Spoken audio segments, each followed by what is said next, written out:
오늘 말씀을 준비하다가요, 이제 저장을 하는데요. 제가 이 본문을 정확하게 여기에서 했더라고요. 한 2년 전에 한 번 한 것 같은데, 제가 이 본문을 너무 사랑하나 봐요. 저는 그때 뭐 이제 상속자들에 대한 본문을 이제 가지고 우리가 대화를 했는데 설교를 했는데요. 어, 이번에는 매일마다 뭐 고통과 근심 그런 설교를 하다 보니까 네, 기쁨에 대해서 한번 설교를 해보자 하는 건 또 똑같은 부분으로 저절로 오게 되더라고요. 그래서 나한테 기쁨이 된 본문을 우리 바인교회 여러분께 어, 전하고 싶었는데 막상 찾다 보니까 이 본문으로 오게 되더라고요. 어, 저한테 기쁨이란 행복이란 것은 아주 그냥 지나가면서 생각하는 게 아니라 개인적으로 많이 그 단어를 생각을 했습니다. 저희가 목사님 두 분 노회를 간 것도 참 타이밍도 그렇지만 제가 목사 후보생으로 들어갔을 때 그냥 어떻게 예수님을 믿게 됐냐 왜 이제 약간 간증하는 시간인데 이상하게 그냥 넘어가야 될 시기에 저한테 엄청난 질문을 물어보더라고요. 나는 행복하고 싶어서 예수님을 믿게 됐다. 그러니까 뜻밖의 어느 목사님이 행복이 무엇이냐? 라고 물어보는 거예요. 어, 짧은 시간 안에 행복을 어떻게 설명하지? 기쁨 혹은 행복 이런 것을 설명을 하려고 하다 보면 신학적인 것보다 철학적인 것을 많이 설명하게 됩니다. 기쁨 혹은 행복 너무나도 간단하면서 과학적으로, 예술적으로, 철학적으로, 신학적으로 많은 분야에서 연구가 되었고 또 토론이 되온 주제가 기쁨입니다. 저도 이 분야에 많은 시간을 투자하면서 연구해온 적이 많았습니다. 행복이 무엇인가? 기쁨이 무엇인가? 그래서 제가 생각하는 기쁨 혹은 행복은 이렇게 최대한 간단하게 설명했습니다. 만족합니다. 나한테 행복은, 나한테 기쁨은, 아니, 내가 가리키고자 하는 기쁨은 만족함이다. 라고 판단을 내렸습니다. 물론 제 머릿속에는 영어로 더 했죠. 만족함은 영어로 satisfaction, contentment. 나에게 부족함이 없으리로다. 그게 제일 쉽게 적합할 수 있는데요. 과학적이든 예술적이든 모든 면에서 제가 봤을 때는 만족함이란 다 연결되는 것 같더라고요. 뭐가 채워지는 모든 분야에서 뭐가 채워지는 더 이상 안 찾는 걱정 안 하는 그런 것이 기쁨이고 행복이라고 볼 수 있을 것 같더라고요. 기쁨의 수준은 기쁨의 온도는 다 다를 수가 있지만 기쁨이란 것은 만족이랑 어떻게 연결이 되냐에 따라서 생각의 차이가 있다고 봅니다. 과거의 기쁨을 그때 만족감을 많이 느꼈던 일들이 우리가 추억이라고 부르고요. 그때 당시에는 힘들었고 죽을 것 같았던 시간들이 흘러가면서 그때가 좋았지 하는 이유가 아, 우리가 그 과거를 통해서 많이 얻은 게 있다면 좋은 추억이라고 생각할 때가 많습니다. 저는 미국에서 태어나가지고 군대를 안 갔습니다. 한국에서. 근데 한국 라스베가스 살을 때 대학생 형들 보면 대부분 다 군대를 갔다 왔더라고요. 군대 얘기를 너무 많이 해요. 군대 아니면 축구. 진짜 그 두 개밖에 얘기 안 하는 것 같아요. 군대도 안 가고 저는 농구를 좋아했는데. 군대 갔을 때 너무 많이 배웠다. 그럼 형 지금 군대 갈 수 있으면 또 가겠어요? 미쳤냐? 내가 왜 좋았지만 또 가지는 않겠다. 그런 말들이 있더라고요. 힘들었지만 또 힘들 바에 또 거기에 대한 만족감을 이제 못 느낄 거라 생각하는 거죠. 어차피 가야 될 거 가고 거기에 대한 터득함과 지혜와 많은 경험들이 쌓여서 이제 좋을 때다라고 하는 거지. 또 다시 가면 이제 배울 게 없으니 가봤자라고 생각하는 것 같습니다.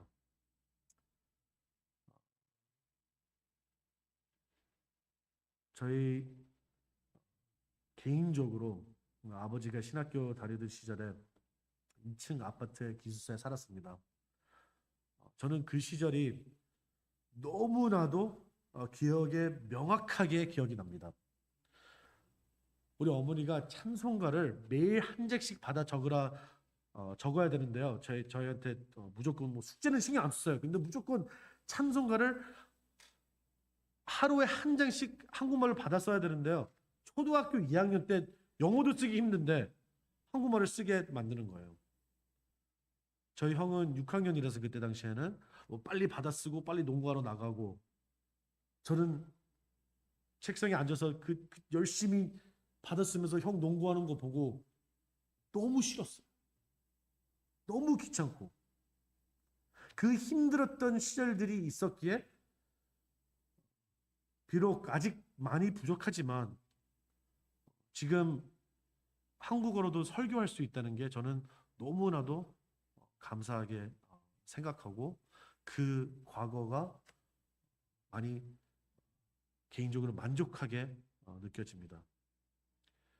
기쁨과 행복은 만족함이 생각날 때 지금 현재 만족함을 느끼고 있을 때 미래의 만족감을 소망할 때의 행복이라 하는 것 같습니다. 좀 더 기쁨에 대한 것을 자세히 얘기를 하자면 행복하게 기쁘게 만족하다는 것은 안심, 평안, 즉 걱정이나 탈이 없을 거라는 보장이 완벽한 기쁨이라고 볼 수 있습니다. 그래서 보통 사람들은 제일 쉽게 만족함을 느끼고 기쁨을 느낄 때는 배고플 때 밥을 먹으면 빠른 만족과 기쁨을 느끼게 됩니다. 그래서 그래서 사람들이 모여서 같이 밥 먹는 것도 하나 중에 서로 좋은 그 기분을 가지고 서로 좋은 추억을 만들어가는 게 그 기쁨을 느낄 수 있기 때문이라고 생각도 듭니다. 그래서 모든 사람들은 걱정, 근심, 탈이 없을 거라는 그 보장된 안심, 그 보장된 마음이 편안하게 살고는 싶지만 그 행복을 알고 느끼지만 그리스도인이든 아니든 기쁨의 행복을 추구하는 것은 당연한 것 같습니다. 세상 모든 사람들은 행복과 기쁨을 추구하는 것이 삶이라고 볼 수 있습니다. 과학적, 수학적, 논리적으로 좀 행복을 풀어보자 보면 기쁨은 나의 삶이 완벽한 평안함이랑 얼마나 비슷한 것에 결정이 나는 것 같습니다. 내가 생각하고자 하는 완벽한 기쁨이랑 내가 지금 살고 있는 삶이 얼마나 비슷하냐에 따라서 내가 지금 행복하다, 안 행복하다라는 판단을 내리는 것 같습니다. 그런데 여기에서 사람들은 생각이 갈라지기 시작합니다. 사람은 완벽한 평안함이라는 것은 선천적으로 원한다는 것을 알고 느끼지만 사람은 과거, 현재, 그리고 미래에 대한 것이 해결이 되면 평안을 얻게 된다고 볼 수 있습니다.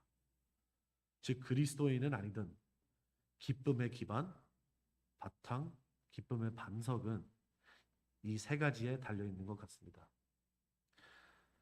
사람의 과거, 즉 정체성, 나는 누구인가? 사람의 현재, 즉 사람의 행동, 나는 무엇을 해야 되냐? 그리고 세 번째, 사람의 미래, 즉 목표, 나는 어디로 가야 하나? 기쁨의 기반, 세상이 말하는 것과 성경이 말하는 것을 오늘 본문을 통해서 우리가 볼 수 있습니다. 나는 누구인가? 나는 무엇을 해야 되냐? 나는 어디로 가야 하나가 만족함을 느끼게 되면 그때 기쁨이라고 볼 수 있는데, 세상과 교회와 그리스도인과 아닌 사람들의 차이점은 이것을 무엇으로 채우냐에 따라서 진정한 기쁨인지 아닌지를 깨달은 것 같습니다. 기쁨의 기반인 첫 번째 포인트, 정체성. 정체성이 왜 중요할까요? 정체성은 명분을 줍니다. 내가 누구인지가, 내가 어디에서 태어났는지가, 내가 누구의 자녀인지, 내가 누구인지가 나라의 왕이 될 명분이고 나라의 노비에 될 명분이 생기기도 합니다. 저는 개인적으로 대하 드라마 사극을 너무 좋아해서요. 어느 나라에 태어나고 우리 조선 시대 우리 고려가 조선으로 달라졌을 때 우리 이성계 장군님이 나라를 바꾼 거 아닙니까? 결국에는 나라가 한심하게 돌아간다고 그 명분을 세워서 다시 반란을 일으킨 거죠. 그런 명분을 가지고 나는 위대한 장군이고 이 나라는 망할 것 같고 그런 명분으로 나라를 챙기고 내가 어느 나라에 태어난 것에 말을 함부로 할 수도 있고 함부로 할 수 없느냐의 차이도 납니다. 제가 신학교에 친구가 있었는데요. 아직도 친구지만 지금 중국에서 사역을 하고 있습니다. 중국 친구인데 아주 똑똑하고 유럽에서 벌써 박사학위도 받고 나서 다시 미국 와서 공부를 하는 아이인데요. 중국 가서 지금 사역하면서 가장 큰 걱정이 무엇인 것 같다고 생각하나요? 가장 큰 걱정이 교회 인원이, 교회 멤버들이 너무 빨리 늘어서 큰일이라고 한다고 합니다. 나는 지금 우리 놀리고 있나? 지금 미국은 교인들이 줄어가고 있는데 제일 큰 문제가 교회가 늘어난다고? 아니 그게 왜 문제고 왜 고통이야? 우리라는 전혀 다른 걱정이에요. 미국은 자유의 나라이지만 하고 싶은 거 다 할 수 있습니다. 대통령 욕하고 싶으면 언제나 할 수 있는 게 미국이지만 내가 그 친구랑 인터넷을 통해 중국에 영상 통화를 같이 했거든요. 야 친구야, 너 그 나라 대통령 시진핑은 잘 지내냐? 물어보는데 눈이 동그래지며 고개를 살짝 흔들며 그 이름 꺼내지 말라고. 우리는 그분의 이름을 입에 담을 수 없다고 하더라고요. 너무 당황스럽더라고요. 미국에서는 그렇게 욕을 잘했던 애가 중국에 있으니까 이름조차를 못 꺼내더라고요. 교회가 커지면 정부에서 나와서 모이는 인원수가 커지면 문제가 되니 100명 이상 모이지 말라고 하더라. 이미 우리 목사님은 경찰서에 몇 번 끌려갔고 사학자들의 뒷조사를 이미 다 했더라. 내가 어디에서 왔고 우리 담임 목사님이 어디에서 왔고 뭘 했는지 다 알고 우리가 갈까 너희가 올래 하더라. 이미 교회는 네 군데로 붕괴가 됐고 계속 그 네 군데가 자라고 있어가지고 장소를 못 구하고 사역자가 모자르다. 더 커지면 우리는 정부에서 잡혀간다. 이해가 안 가고 이게 걱정이야? 복음 전파가 되고 인원수가 늘어나는 게 걱정이야? 내가 누구인지, 어느 나라에서 태어난 고향이 어디 있는지 아주 중요하다고 볼 수 있습니다. 오늘 본문에서 나옵니다. 4절에서 5절 곧 창세전에 그리스도 안에서 우리를 택하사 우리로 사랑 안에서 그 앞에서 거룩하고 흠이 없게 하시려고 그 기쁘신 뜻대로 우리를 예정하사 예수 그리스도로 말미암아 자기의 아들들이 되게 하셨으니. 성경은 우리의 정체성을 여기에서 가르쳐 줍니다. 예수 그리스도로 말미암아 자기의 아들들이 되게 하셨으니 우리의 명분은 하나님 아버지의 자녀가 됐다는 것을 성경은 이렇게 말합니다.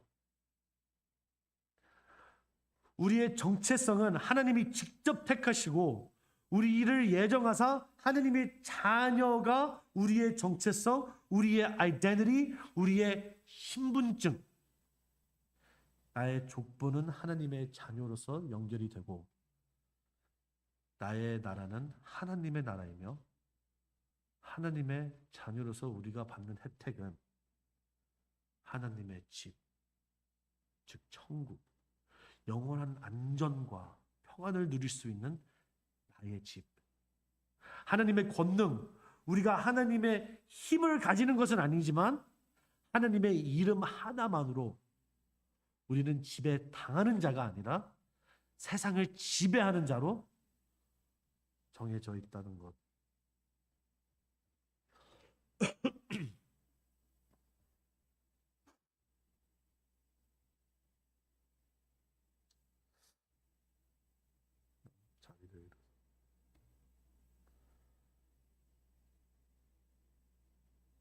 하나님의 이름 하나로 우리가 지배를 당하는 자가 아니라 지배를 하는 자로 우리가 제가 말을 했는데요. 마태복음 16장 18절에 이렇게 나와 있습니다. 또 내가 너희를 이르노니 너는 베드로라 내가 이 반석 위에 내 교회를 세우리니 음부의 권세가 이기지 못하리라. 한국 번역에는 음부의 권세가 이기지 못하리라 라고 나와 있는데요. 좀 더 정확하게 얘기하자면 영어로는 gates of hell or gates of Hades will not prevail. 즉 지옥 문이 견디지 못한다라는 뜻이에요. 세상이 우리를 공격하고 있는 게 아니라 악이 우리를 공격하고 있는 게 아니라 우리가 악을 공격하고 있다는. 그래서 복음 전파는 우리가 세상에 뻗어나가는 거지 우리가 수비하고 방비하고 있는 상태가 아니라 우리가 공격하고 널리는 상태라고 있는 것입니다. 즉 우리가 악한 세상을 피하고 도망가는 그런 정체성이 아닌 우리가 지배하는 자가 되는 게, 이 세상은 하나님의 자녀로 택함 받은 자들에게 지배하게 될 것이라는 것입니다. 그 친구는 걱정이 돼도 내가 감옥이 가는 한이 있어도 계속 늘려 나가야 되는데,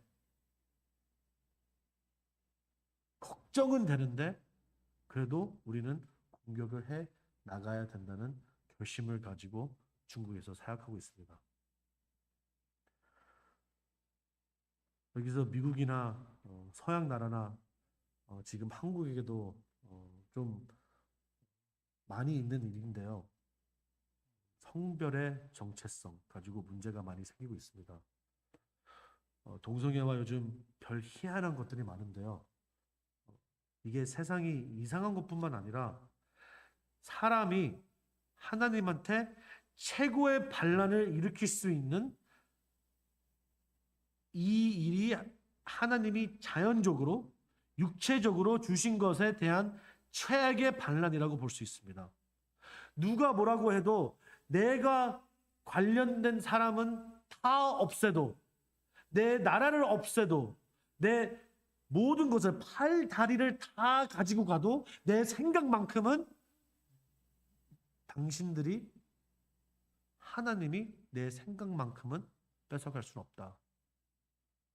당신이 정해준 나의 성별 나는 안 믿겠다. 하나님의 권리에 대한 권세에 대한 최고의 반란이라 볼 수 있고, 내가 선택권이 있는 한 하나님 당신이 육적으로 나를 만든 방식으로 안 살 거야. 세상이 생각하는 적체성은 성별이 문제가 아니라 나와 하나님의 사이의 문제입니다.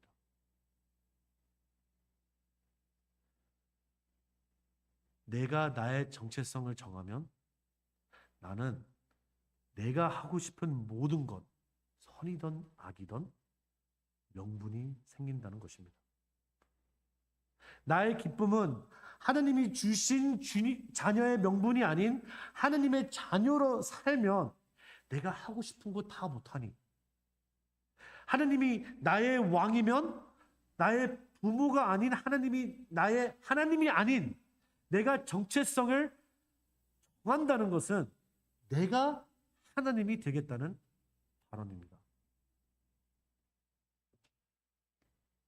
기쁨의 첫 번째 기반은 나의 과거는 내가 정한다. 그리스도인은 나의 과거는 과거라는 것이 있기 전부터 나를 주님의 자녀로 예정하고 선택하신 나의 진정한 정체성입니다. 그럼 두 번째 포인트. 두 번째 포인트는 행동이에요. 내가 무엇을 해야 되나? 행동은 왜 중요할까요? 정체성은 명분을 누군가의 과거에서 나한테 주어진 거면 행동은 명분을 만들어 나가는 것입니다. 명분이 없던 사람들이 명분이 생기는 것이 행동입니다. 제가 아까 전에 우리 조선의 제1대 왕인 이성계 장군의 이성계 왕을 언급했는데요. 행위로 명분을 만든 것입니다. 자신이 능력을 통해 한 나라를 바꾸고 자기 힘으로 나라를 세우게 됩니다. 행동은 일한 만큼 보답이 되고 보답이 있고, 노력은 거짓말을 안 한다는 말이 있는 것처럼 열심히 하면 거기에 대한 대가가 있다는 기쁨의 기반이 있다라고 볼 수가 있습니다. 세상이 바라보는 행동, 행위는 기쁨을 자기 스스로 만들어 나가는 것이다라는 착각이 많습니다. 일 하루도 안 하면서 누가 먹여주고 재워주면 얼마나 좋을까라고 생각합니다. 우리가 아무것도 안 하면서, 즉 아무 행동을 안 갖추면서 무엇을 얻으면 진짜 좋을 것 같다는 생각이 들지만, 일을 억수로 많이 하는 사람은 진짜 그 생각 엄청 좋아할 거예요. 아, 진짜 그냥 먹고 자고 놀고 했으면 얼마나 좋을까. 근데 백수들이 제일 큰 고민은 먹고 자기만 하는데 일이 없다는 거죠. 사람인지라 왜 우리는 일을 해야 되고 일을 해야지 살아가는 이유가, 우리가 받을 이유가 없을 때 받으면 죄책감이 느끼고 뭔가 불안함을 느끼게 됩니다. 누가 잘해주면 아 감사합니다가 아니라 나한테 왜 잘해주지? 그리고 다시 갚아야 된다는 생각이 들고, 저번에 네가 밥을 샀으니까 이번엔 내가 살게, 내가 그 빚을 갚을게. 은혜를 우리는 영어로 말하면 debt, 주어진 것을 우리는 이걸 이제 다시 갚아야 되구나 생각하면서 저절로 생각하게 됩니다. 누가 나한테 특별히 잘해주면 나도 더 잘해줘야 된다는 그 압박감. 내가 내 힘으로 스스로 취하지 못하면 뭔가 빚진 기분? 내가 내 삶 혹은 남의 삶의 구원자가 돼야지 내가 구원받고 싶지는 않은 게 사람인 것 같습니다. 내 삶이 남한테 달렸다라는 것은 내가 잘하면 내가 용한 거지, 내가 영광을 받는 거지, 내가 잘해서 내가 보상을 받은 건데 내 힘으로 한 거다.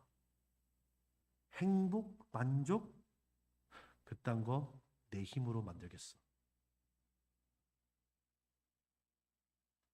내 마음이 편하게 내 만족감은 내 방식으로 하는 게 사람의 마음인 것 같습니다. 내가 만든 나라, 내가 원하는 모든 것, 내가 만든 가정, 내가 만든 직장, 내가 만든 친구들, 내 힘으로 선악을 정하는 나의 행동, 내 힘으로 선악을 정하는 나의 행동. 하느님이 먹지 말라고 해도 내 눈에 기쁨이 오는 것을 내 행동으로 그 과일을 따먹는 나의 마음. 세상은 세상으로부터 구원을 받고 싶으면 자기만의 행동으로 구원을 스스로 하라고 거짓말을 합니다. You will not surely die. 그거 먹으면 죽지 않아. 네가 알아서 따 먹으면 돼.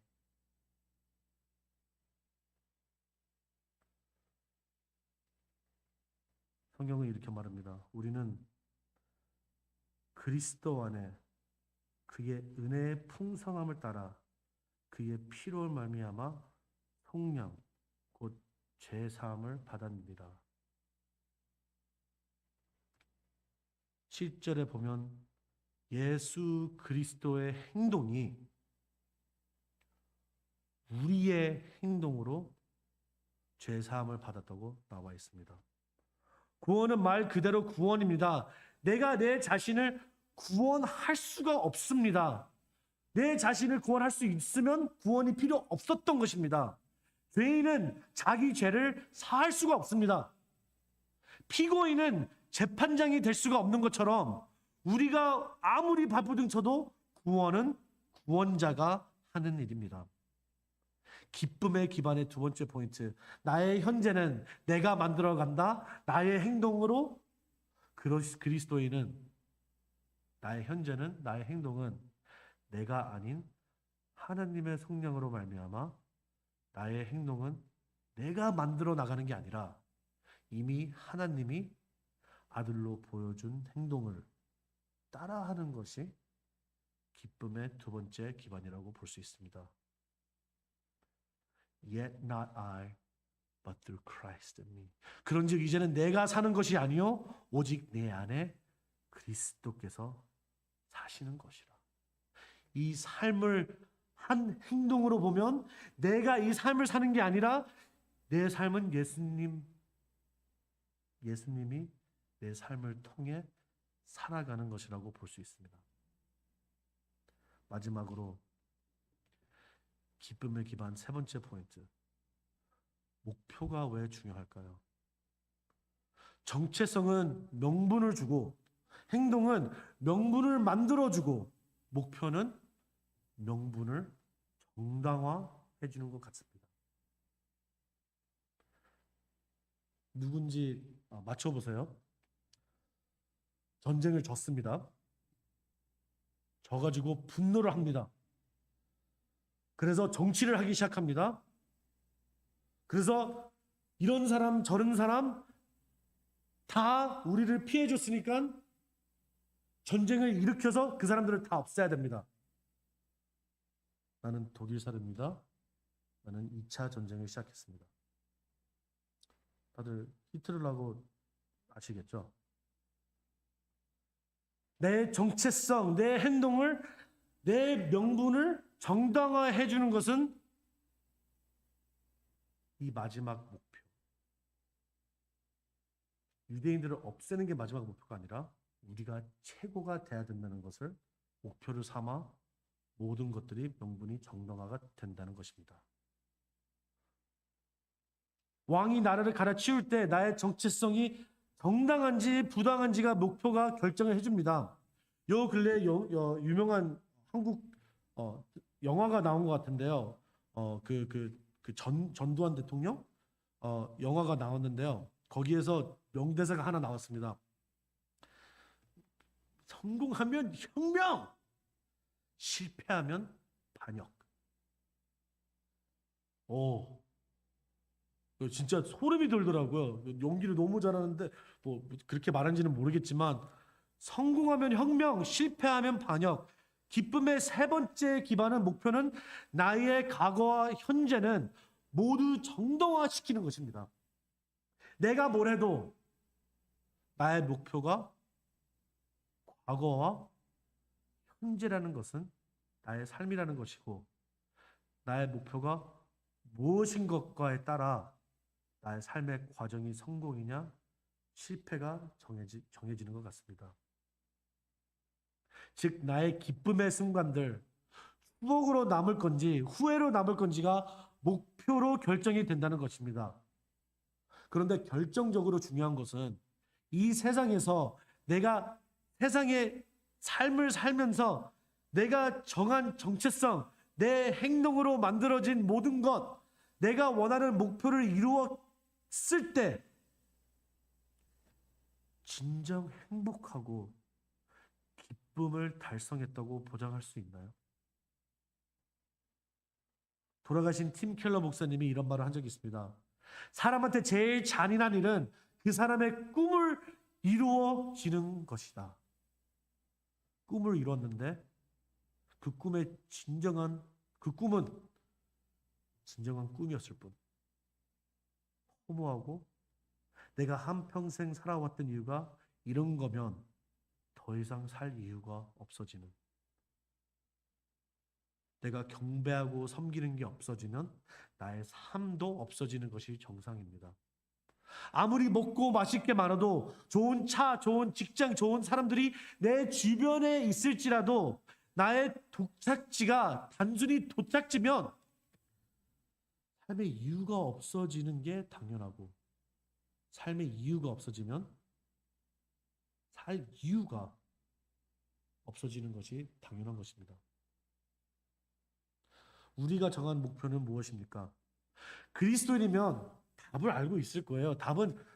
교회에서는 답은 딱 세 가지예요. 하나님, 예수님, 성경. 그리스도인은 진정 목표가 뭔지 알고 있습니까? 알고 있겠죠. 천국이에요. 우리가 가고 싶은 데는 천국. 단지 이 세상의 천국을 맛을 보고 싶은 분. 그런데 천국이 뭐가 그렇게 대단하다고 목표를 삼으셨습니까?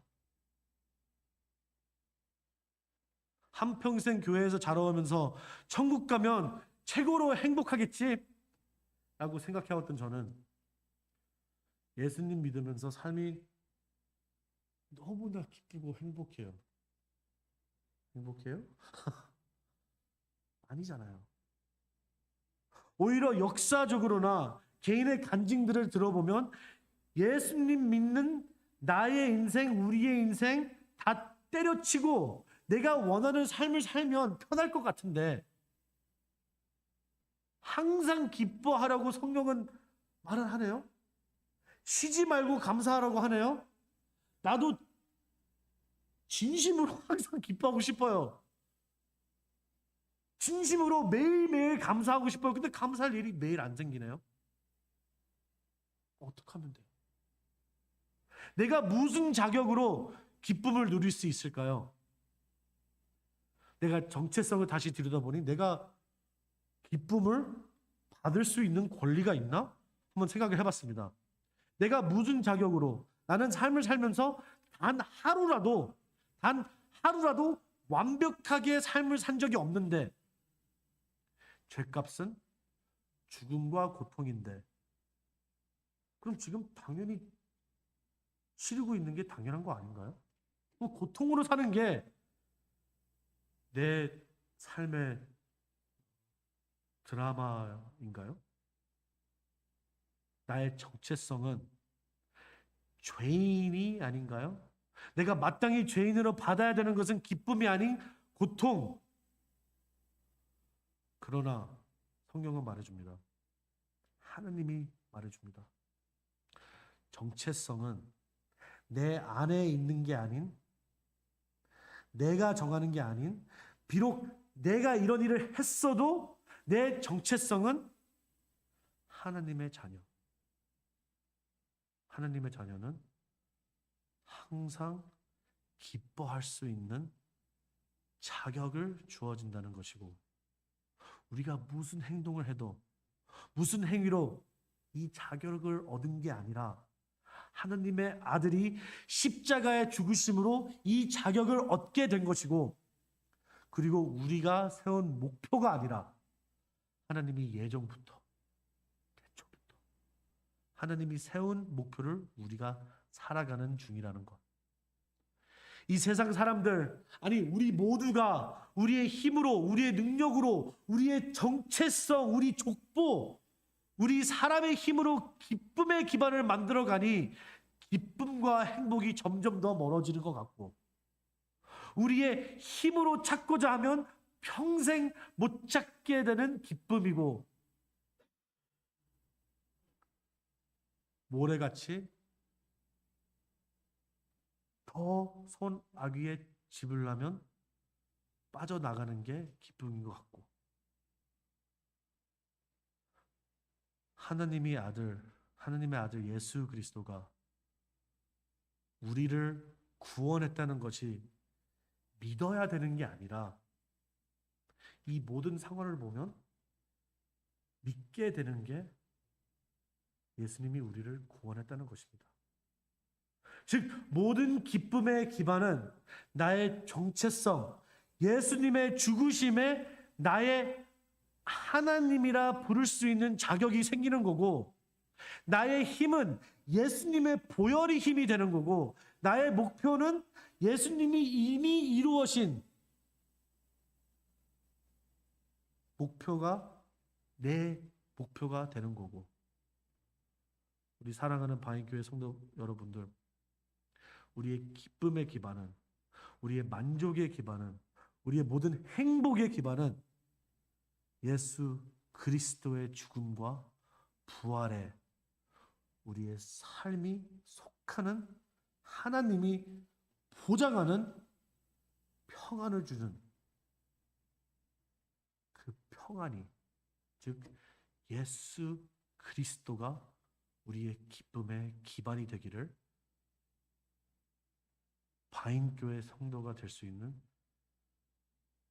모든 여러분이 되기를 축원합니다. 기도하겠습니다. 하나님 아버지, 대단히 감사합니다. 비록 내 자격으로, 우리의 자격으로 감히 기쁨을 추구하지만 하나님의 자녀로서 그 기쁨을 당당히 찾고 있습니다. 찾고 있는 게 아니라 예수님의 힘을 통해, 예수님의 죽으심과 부활을 통해 우리는 그 기쁨을 지금 이 순간 느끼고 있고, 그 기쁨을 바라보고 그 기쁨이 우리의 정체성이라고 볼 수 있는 만족감이 생깁니다. 힘들 때나 지칠 때나 고통스러울 때, 근심 걱정이 많을 때 예수님만 바라보게 해 주시옵소서. 예수님의 이름으로 기도드리옵나이다. 아멘.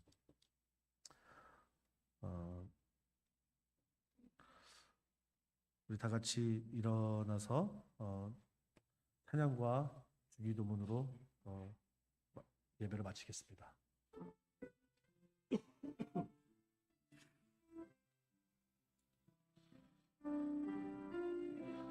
주 안에 우리 하나 모습은 달라도 예수님 분만 바라네.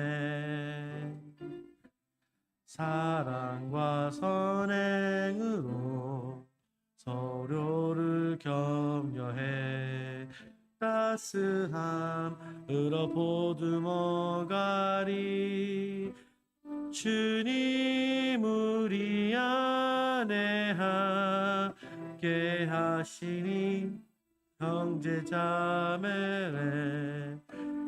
기쁨을 슬픔 느끼네.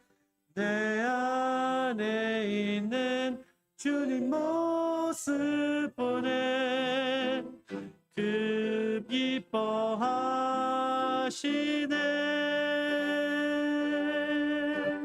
그분 기뻐하시네. 주님 우리 통해 계획하시니 부족한 입술로 찬양하게 하시니. 주님 우리 통해 계획하시니 너 통해 하시니 기대해. 주님 우리 통해 계획하시니 부족한 입술로 찬양하게 하시니.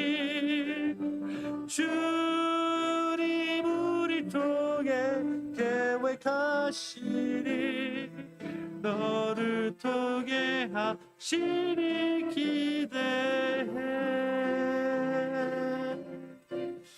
주님께 영광의 박수로 드리겠습니다. 이제 우리 주기도문으로 예배를 마치겠습니다. 하늘에 계신 우리 아버지여, 이름이 거룩히 여김을 받으시오며 나라에 임하옵시며 뜻이 하늘에서 임한 것 같이 땅에서도 이루어지다. 오늘날 우리에게 일용할 양식을 주시고 우리가 우리에게 죄 지은 자를 용서한 것 같이 우리의 죄를 사하여 주시옵고 우리를 시험에 들게 하지 마옵시고 다만 악에서 구하옵소서. 대개의 나라와 권세와 영광이 영원히 싸움나이다. 아멘.